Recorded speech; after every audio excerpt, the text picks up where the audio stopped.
58 लाख की आबादी वाला लेबनान अपने सबसे भयानक दौर से गुजर रहा है।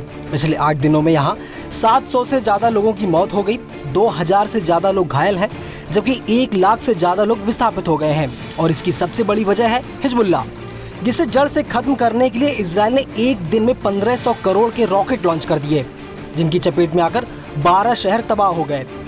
इजरायली सेना का दावा है कि उसकी एयर स्ट्राइक में हिजबुल्लाह के 21 टॉप लीडर्स में से 18 की मौत हो गई है। अब सिर्फ 3 लीडर बचे हैं, जिन्हें जल्द ही खत्म कर दिया जाएगा। खबरों के मुताबिक इजराइल के ताबड़तोड़ हमलों के चलते लेबनान 20 साल की सबसे खतरनाक जंग से जूझ रहा है।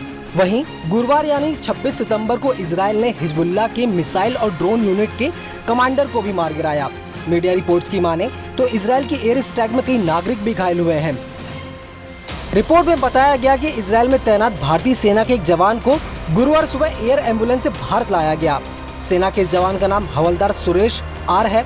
उनकी उम्र 33 साल है। वे पिछले 30 दिनों से इजराइल के एक अस्पताल में भर्ती थे। उन्हें सिर में चोटें आई हैं, जिसकी वजह से वो जगह और लोगों की पहचान नहीं कर पा रहे थे। हालांकि चोट लगने की वजह अभी साफ नहीं है।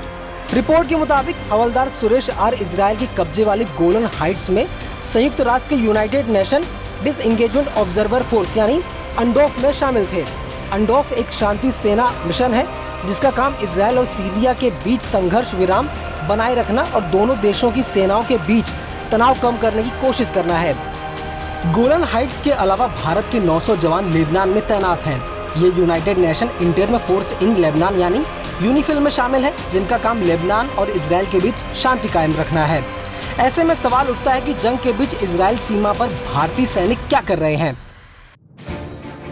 दरअसल बात मार्च 1978 की है। लेबनान में मौजूद फिलिस्तीन समर्थक उग्रवादियों ने दर्जनों यहूदियों की बेरहमी से हत्या कर दी थी। इन हत्याओं का बदला लेने के लिए इजरायली सेना ने दक्षिणी लेबनान में आतंकियों के सफाई के लिए एक ऑपरेशन चलाया। इसके बाद दोनों देशों में जंग शुरू हो गई। इसे इजराइल की तरफ से लेबनान पर किया गया हमला कहा गया।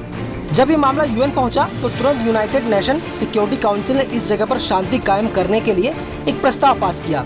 इस प्रस्ताव के मुताबिक इजरायली सेना को फौरन लेबनान सीमा से वापस लौटने को कहा गया। जिस जगह से इजरायली सेना की वापसी की थी, उसी जगह को यूनाइटेड ने अपनी कस्टडी में ले लिया था। तब से ही यह इलाका संयुक्त राष्ट्र के कब्जे में है। इस इलाके में यूएन की तरफ से शांति कायम रखने के लिए अंतर्राष्ट्रीय फोर्स की तैनाती की गई है। इन जवानों को संयुक्त राष्ट्र अंतरिम बल यानी यूनिफिल कहा जाता है। 1978 के बाद से यहाँ यूनिफिल की तैनाती है। यूएन के मुताबिक इस समय संयुक्त राष्ट्र के पीस मिशन में 48 देशों के लगभग 10,500 पीस कीपर्स हैं और इस वक्त भारत के भी 900 पीस कीपर्स की तैनाती दक्षिणी लेबनान के इजराइल के पास तैनात है। रिपोर्ट की माने तो यूएन पीस कीपिंग मिशन का गठन साल 1948 में हुआ था। तब से ही भारत अपने जवान शांति सेना में भेज रहा है। अब आप सोच रहे होंगे कि आखिर इसके लिए सिलेक्शन कैसे होता है। सेना के सूत्रों की माने तो किस देश से कितने सैनिक भेजे जाएंगे ये यूएन ही तय करता है।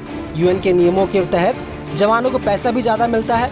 यूएन पीस मिशन के लिए सिलेक्शन फिजिकल और परफॉर्मेंस बेस पर होता है। कंपनी कमांडर सैनिक के पिछले रिकॉर्ड को देखकर सिलेक्शन के लिए आगे भेजता है, जिसमें जवान के डिसिप्लिन, कोर वैल्यू और कल्चर को देखा जाता है, जिसके आधार पर जवान का शांति सेना के लिए सिलेक्शन होता है। ये खबर आपको कैसी लगी हमें कमेंट करके जरूर बताएं और ऐसे ही खबरों के लिए बने रहिए न्यूज़ 18 इंडिया ओरिजिनल्स के साथ।